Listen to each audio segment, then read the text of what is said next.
আসসালামু আলাইকুম। আপনাদের চ্যানেলে যদি কমিউনিটি গাইডলাইন থাকে তাহলে কি আপনি চ্যানেলে মনিটাইজিং করাতে পারবেন? শুরুতেই আপনি আপনার চ্যানেলটাকে বড় করার জন্য একটা বড় আশা নিয়ে যে আমি চ্যানেল থেকে টাকা ইনকাম করব, ইউটিউবে আমি একটা প্রফেশনালি ক্রিয়েটর হব। এই উদ্যোগ নিয়ে যদি আপনি ইউটিউবে এসে থাকেন, আপনার কন্টেন্টকে ফোকাস করতে হবে। আপনি যত ভালো কন্টেন্ট ক্রিয়েট করবেন, আপলোড করবেন, তত আপনি বেনিফিট ভালো কিছু পাবেন। তো দেখেন, আপনি যদি কপিরাইট কন্টেন্ট নিয়ে কাজ করেন, সেই ক্ষেত্রে আর চ্যানেলটা একসময় বড় করলেন, তো একটা সময় গিয়ে আপনি আপনার চ্যানেলটাকে মনিটাইজিং করাবেন, কিংবা আপনার সব কিছু ফিল আপ হয়ে গেছে, তো গিয়ে আপনি চ্যানেলটা মনিটাইজিং করাবেন।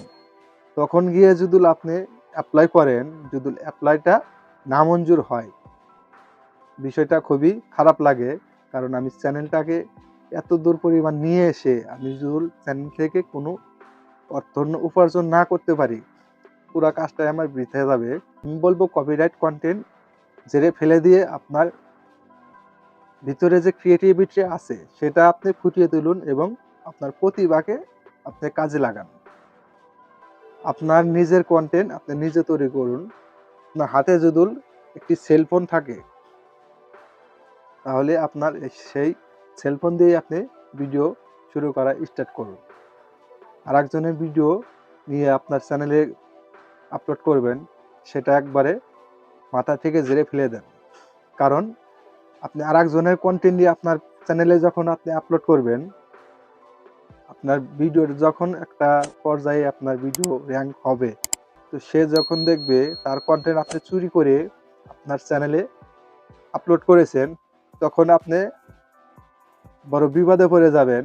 কারণ সে চাইলে আপনাকে স্ট্রাইকও দিতে পারে, কপিরাইট ক্লেমও দিতে পারে, কপিরাইটও দিতে পারে। সে চাইবে স্ট্রাইক দেওয়ার জন্য, কারণ দ্বিতীয়বার জানি এটা না করতে পারে। তো সেই কারণে বলবো, আপনি আপনার কন্টেন্ট ক্রিয়েট করে সেখানে আপলোড করুন, এটাই বেটার হবে। আপনার চ্যানেলে যদি কমিউনিটি গাইডলাইন স্ট্রাইক আসে, আদৌ কি আপনি চ্যানেলে মনিটাইজিং করাতে পারবেন? হ্যাঁ ভাই, আপনি করাতে পারবেন, কোনো সমস্যা নাই। এটা আমি আরও কয়েকজনের দেখেছি, তারা অ্যাপ্লাই করার পরে এক চান্সেই অ্যাপ্লাই গ্রান্টেড হয়ে গেছে, অ্যাপ্রুভাল পেয়ে গেছে স্ট্রাইক থাকার পরেও। কারণ তার অরিজিনাল কন্টেন্ট, আনঅরিজিনাল কন্টেন্ট না, তার নিজের ক্রিয়েটিভিটি দিয়ে সে আপলোড করেছে। যারা কপিরাইট কন্টেন্ট নিয়ে কাজ করেন, তাদেরকে আমি বলতেছি, ভাই আপনারা কপিরাইট কন্টেন্ট নিয়ে কাজ করলে একটা সময় দিয়ে আপনি যে মনিটাইজিং করাবেন সেখানে পারবেন না। আমি যদি মাঝপথে হেরে বাধা পড়ে যায়, আমি যদি ওইদিকে সামনের দিকে না যাইতে পারি, তাহলে তো আমার কাজটি বৃথা যাবে।